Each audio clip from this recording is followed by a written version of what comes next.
welcome to Talk Wrestling here on this Monday. It is February. Can you believe it's February already? And you know what February means, folks? We are less than 1 month from my birthday. Oh, yes. March 1st, yours truly turns 37. Ugh. 37 years on this planet as of March 1st. And I'll be in Vegas. On my birthday, I'll be at the hockey game at T-Mobile Arena. Of course, I've been talking about that on social media and all over my Facebook especially. But today, we get back to basics here on Talk Wrestling, here on the Jeff Meacham Network here on YouTube, and the Jeff Meacham Network on Anchor, of course, and Spotify, and Apple Podcasts, and Google Podcasts, when they decide to post it, that is. And we're also on a few other platforms, so if you can't find us on the major ones, we're out there. But anchor.fm/Jeff-Meacham, that's where you'll find the show for sure, guaranteed. And of course, here on YouTube, each and every Monday, I'll try to have a Talk Wrestling up if we have a hashtag Ask Meach Anything. And my goodness, do we today. I put this out over the last few weeks, and I keep forgetting to actually go check the hashtag on Twitter. That's my bad, but it was I mentioned this at the beginning of last week, how crazy my week was going to be, and my goodness, it was a very crazy week. So much so I spent the entire weekend detoxing. I just shut down. I shut off TVs. I shut off most of my social media. I didn't really shut it off. I just kind of went away from it. I did use Messenger to make plans with people and kind of, coordinate the rest of the week, and so we'll see how it plays out. But I'm back. It's Monday. Here we go. And I have very few questions today mainly because one in particular is a long-winded answer, and Jeff Meacham has long-winded answers usually, but this one is going to take quite a bit for me to get to, and then I've got 3 more after that. But I wanted to get to this one first because this one really, really hit right here, and especially right here. This is from Mike X270. He says, what do you think of Meltzer saying Okada is starting to be looked at as greater than Flair? In my opinion, until Okada, or anyone today for that matter, can go out and call a 20 to 30 minute match completely in the ring without going over spots in the back and have classics such as those, that no one should even be considered compared to Flair like that. Bret is my all-time favorite, and for what it's worth, I think is better than Flair. But I'm simply talking about Flair here since Doofus Dave said something so asinine. Let me state first, for the record, that I don't hide my dislike of Mr. Meltzer's reporting or news bits or whatever, but there are many in the industry that regard him as the predominant journalist in professional wrestling, sports entertainment, whatever you want to call it. So I'm going to call a spade, and I did that. I found the quote that Mike is referring to from the Wrestling Observer Live radio show. I want to read it verbatim as Dave said it. That way you guys know exactly what he's talking about. Okada's unbelievably great. I mean, after the match with Ibushi, when it was over, my first thought was, I've seen Kobashi live in big matches, and I've seen Shawn Michaels and Ric Flair and Bret and even Tanahashi, Kenny Omega and all of them. And I don't know, man. And Ibushi was in that match, and Will Ospreay had one of the best matches of his career that night, and Okada's ability to here's 2 things. Like if you were to go to WrestleMania to see The Rock in his prime or Hulk Hogan, the guy can just whip the crowd into a frenzy, okay? But not necessarily have the best kind of matches. I mean, The Rock would have good matches, maybe even great matches, but Okada's ability to have an absolutely incredible match while exuding this kind of charisma, it's even more like last year I saw Tanahashi and Omega in the main event of the Tokyo Dome, which was a better match, I thought, than anything on either show, referring to this year's Wrestle Kingdom. But then again, I thought that was one of the best matches of the year. But even them, as great as Omega was in that match, and he was, and as Tanahashi was great, show ender, he says that in quotes, winning the championship, one of the greatest performance from babyfaces of all time, one of the greatest workers of all time, incredible promo, the whole bit, just watching the crowd go crazy like that, like seeing a Tanahashi promo. I mean, he is like The Rock. He's that level. And I don't even know what he's saying, half the time. But he just got that charisma. And Okada is not as good of a promo. He obviously has some irony to what he says. But Okada is as a combination as being able to control the crowd and peak a match and just work a match and exude like this like all-time legend charisma. I've never seen anyone that good. Because I was like watching this and going, I saw all those Flair Steamboat matches, and Ric Flair was, the greatest of all time. And I've never seen him on this level, ever. This guy is on a different level. I mean, he is just, he may be the greatest of all time. And then after the first fight and the second night too, first night and second night too, so he's not fight night, he said. But especially the first night, there was a couple of people I was talking to afterwards who were going like, he may be the greatest of all time. He may be the greatest I've ever seen. And everyone else was kind of like saying, yeah, probably, because most of the people would say they weren't at that level. I mean, he has more. I don't know what it is, but, he has it all. Wow. Dave got going there, didn't he? Again, I don't follow New Japan to the degree that I've followed North American wrestling, and especially the United States. I am a United States wrestling fan. I follow WCW, I follow DCW, I follow the WWE, I follow Impact, I follow AEW, I follow all the companies that I can follow right now, that I'm willing to follow right now, put it that way, because there's a shit ton of content out there now, my goodness. But, to imply that Okada is the greatest of all time, I think is a relative term. Not just for Dave, but for everybody. And I think for, people that follow Dave Meltzer and, treat his word as the gospel, Okada may be the greatest of all time. There's been nobody to have more quote-unquote Meltzer 5-star or higher classics, I think, than Okada. For my money, the greatest of all time is a dead heat between Ric Flair and Shawn Michaels. My all-time personal favorite, of course, is Hulk Hogan. I've not been quiet about that fact in the last 30 years. But for my money as a wrestling fan who primarily followed United States wrestling, the two greatest of all time are Ric Flair and Shawn Michaels. And to have seen them live in Orlando 12 years ago next month was special for me. So, what do I think of Meltzer saying Okada starting to be looked at as greater than Flair? I think Dave Meltzer himself, looks at Okada as greater than Ric Flair. But I don't think that the majority of the quote-unquote wrestling universe, the wrestling fandom, is in that same mindset as Dave Meltzer. I could be completely wrong. I don't know. I don't follow Dave, boisterously enough to really form an opinion. Again, I personally don't like the fact that he's treated like, again, like the journalism god. But he has his points. He has his opinions, much like everybody else has their opinions, much like I have an opinion here and on my podcast on Anchor. And that's all they are. I mean, let's be honest. They're opinions, and the majority of the podcasts that I follow besides my own tend to think of Dave Meltzer as pretty much full of shit. So, again, and these are guys that I've grown up following and enjoying. Eric Bischoff and Bruce Pritchard and, guys like that. So, again, my opinion of Dave Meltzer is skewed and biased against him. So what do I think about it? I think it's ridiculous, personally. But from an objective standpoint, I can see why he would believe that. Because he is a hardcore follower of the Japanese professional wrestling scene.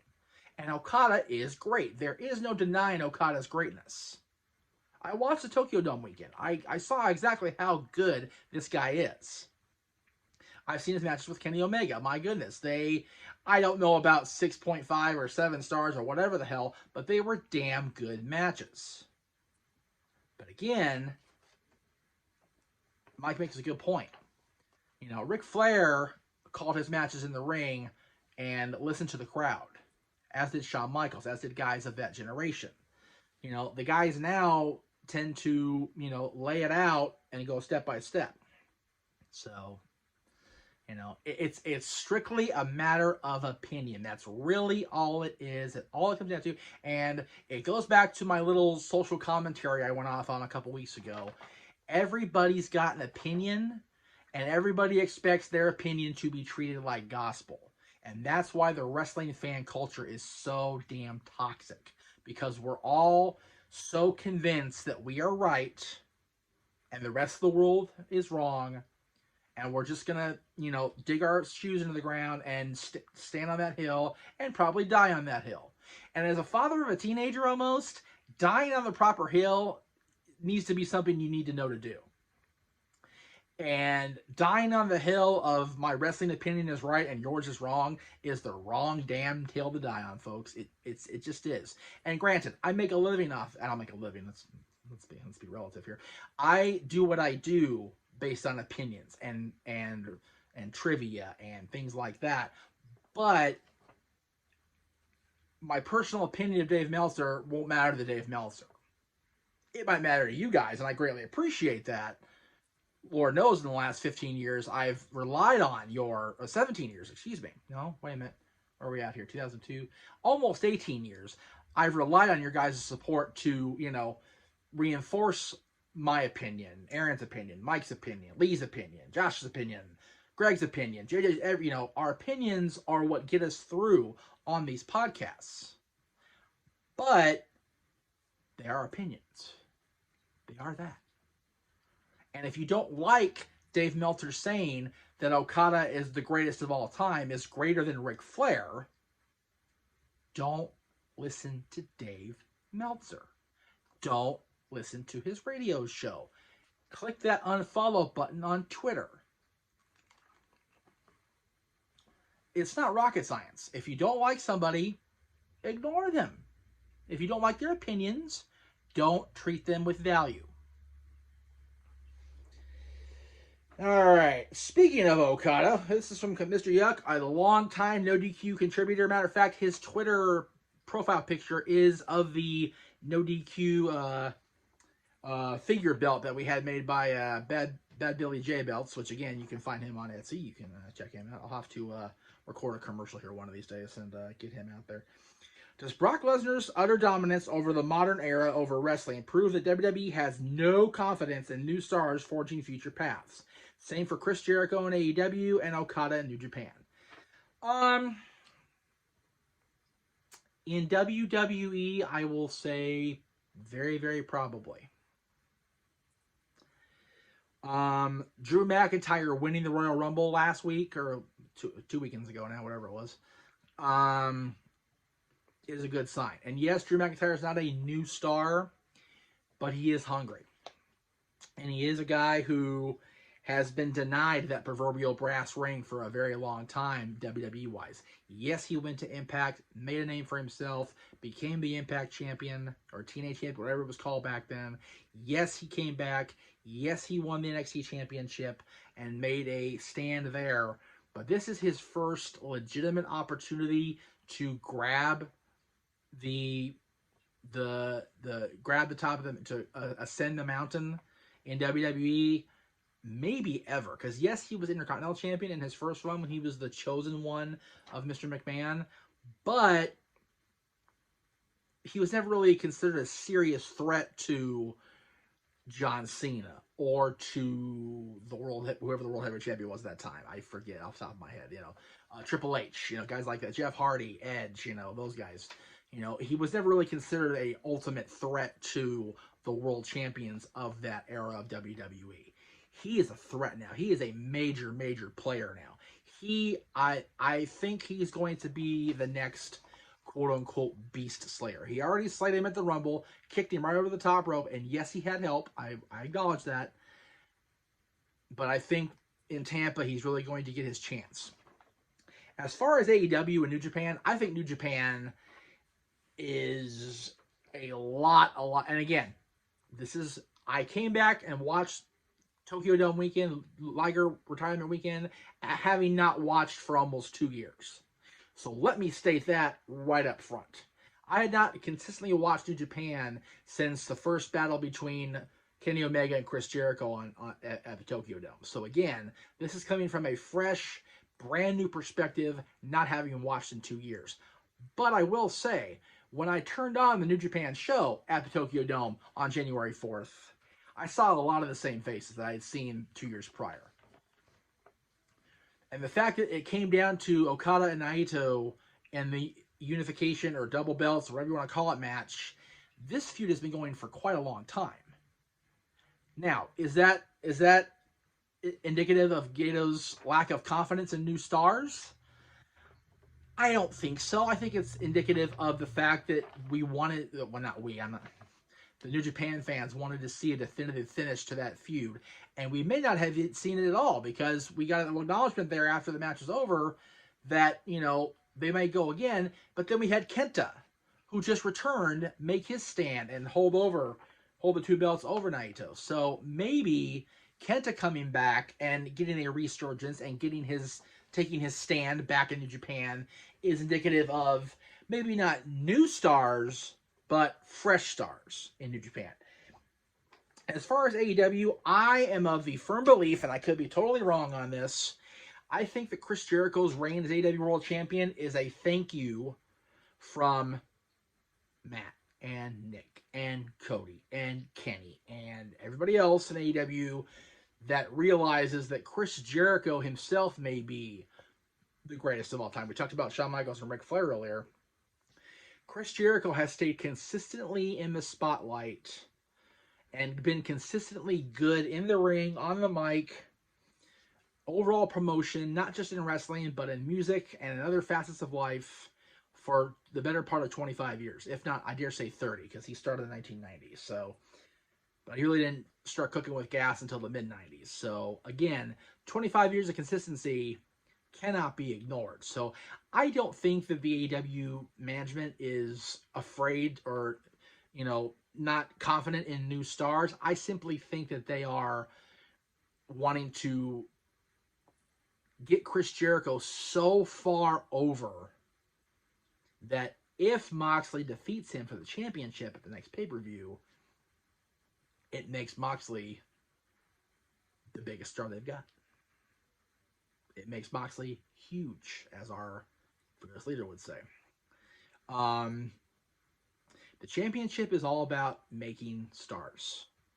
I've said that a lot, and you know, the championship does not make the title. The title should make the championship. The championship does not make the man. The man makes the championship. I think Chris Jericho makes the championship, which will make the championship make Jon Moxley the biggest star in AEW. So, if he wins. Okay, this one is from. I'm gonna do this one. I'll get your stable question about the different managers next time, Mr. Young, because I want to wrap this up with Alistair Keffer's question. Do you think the changing title designs hurts the prestige of the titles? Thanks, big fan. Thanks for the awesome content. Well, I gotta think he's referring to the Intercontinental Championship in particular because people are pissed off about that, me included. Again, the championships have been honestly nothing more than props pretty much since the end of the golden era in the late 80s, early 90s, prior to the New Generation and the Monday Night Wars and the Attitude Era. Because back then, Ric Flair was champion for a year or more, and Hulk Hogan was champion for 4 years. And they had guys chasing both of them and just getting close and then coming up short end of the stick. You know, I can't count on my fingers and toes together how many times the WWF and WCW championships changed hands in 1999 alone. Props for storylines. Simple as that. Yes, it is a big deal to be the world champion, or the world heavyweight champion, or the WWE champion, or the Universal champion, or the Galaxy's champion, or whatever, because you are the top star in the company, in theory. The design of the belt is pretty much inconsequential to me as far as the prestige of the championship. As a belt mark, and yes, I said belt, don't kill me, Vince. I said belt. As a belt mark, I hate that they design championships that look like they're just meant to be on the Shop Zone website or on Impact or whatever. You know, they're designed to be purchased. I remember a time when the Winged Eagle was released as a replica in 2003, and people of my generation, my age, were drooling because, oh, it's our belt. That's Hulk's belt. That's Warrior's belt. My God. And I frothed at the mouth. I ordered it immediately. Got crap for it from a lot of people in this house about spending that kind of money on a championship belt. But it was worth it to me because I wanted that belt. You know, it's much like the 10 pounds of gold when I had it. I didn't realize what I had till I sold it because I needed the money for rent. But that belt, the big gold belt, the Winged Eagle belt, those championships stand for prestige, honor. They stand for our childhood. They stand for people we grew up watching, people we admired and honored and respected. You know, with all due respect to John Cena and his multiple reigns as a world champion, the spinner belt was a glorified toy, as have the belts been since the World Championships in WWE. You know, as far as the Intercontinental, I mentioned that at the beginning of this little segment, I think the Intercontinental title belt is ugly as shit. I think it's a gross looking belt. I miss it. I am a huge fan of that classic 90s design they came up with starting in whatever it was 86 when Tito or Randy had it. And then when Cody brought it back in 2011, I think it was. That was the greatest Intercontinental Championship title design they ever made. And I don't know why they would feel need to replace it other than maybe that bigger belt looks better on Braun Strowman now. I'm just, you know, because I can't believe that Nakamura would, you know, dig not having their prestigious look. So maybe that belt was designed with Braun Strowman in mind. I don't know.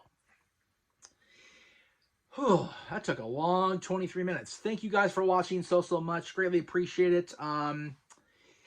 Let's see. This week on the shows, I don't have a one-on-one set up for tomorrow yet. As of this taping, I may have one go up Wednesday if we have it recorded and the recording worked and I've got it all set up. Wrestling Rewind this week goes back exactly 32 years to February 5th, 1988, when Hulk Hogan defended the WWF Championship against Andre the Giant live on NBC.